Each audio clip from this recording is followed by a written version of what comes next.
Mais qu'est-ce donc que la maison de Dieu dans son sens le plus complet, dans son sens corporatif ou collectif? Ce sera, pour reprendre cette phrase merveilleuse que nous retrouvons presque 200 fois dans le Nouveau Testament, tout ce que signifie en Christ. Si nous sommes dans la maison de Dieu, nous ne sommes dans la maison de Dieu que parce que nous sommes en Christ. Être en Christ, c'est être dans la maison de Dieu. Et ne pas être en Jésus-Christ, c'est être en dehors de la maison de Dieu. Il est, lui, la maison de Dieu. C'est en lui que nous sommes amenés. Mais être en Christ implique une exclusion totale de tout ce qui n'est pas Christ. Mais être en Christ implique une exclusion totale de tout ce qui n'est pas Christ.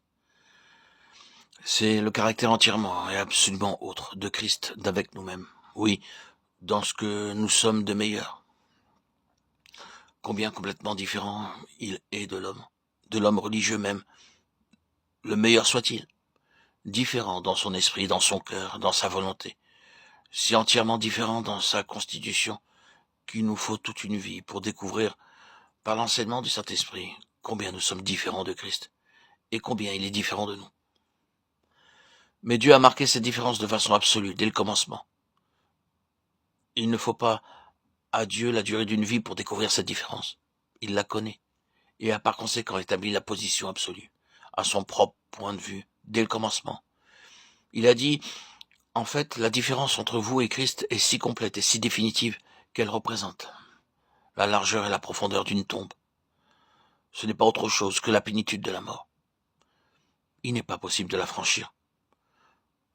La mort et la tombe sont la fin. Ce sera donc d'un côté la fin absolue de ce que vous êtes, et s'il doit y avoir encore quelque chose après cela, cette mort doit être entre deux, et tout ce qui suivra ne pourra être que par la résurrection.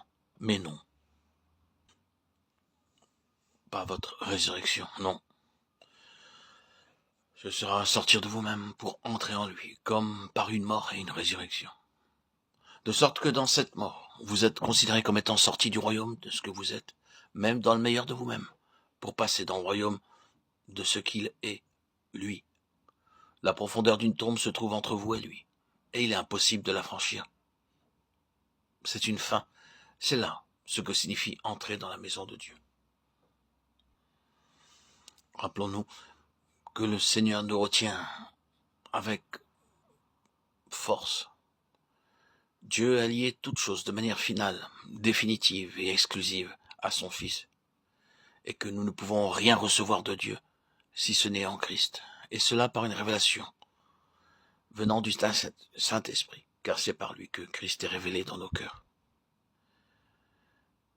Ainsi le Seigneur Jésus, qui est la maison de Dieu, accomplit chacune des fonctions représentées en symbole dans ses autres maisons sur cette terre. C'est en lui qu'est le Saint des Saints, c'est en lui que Dieu habite véritablement et personnellement et réellement, c'est en lui que Dieu a son habitation. Dieu est en Christ, et il ne demeure en aucune autre dans le même sens.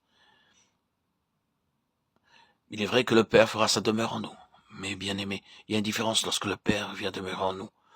Nous ne sommes pas par là constitués en autant de Christ.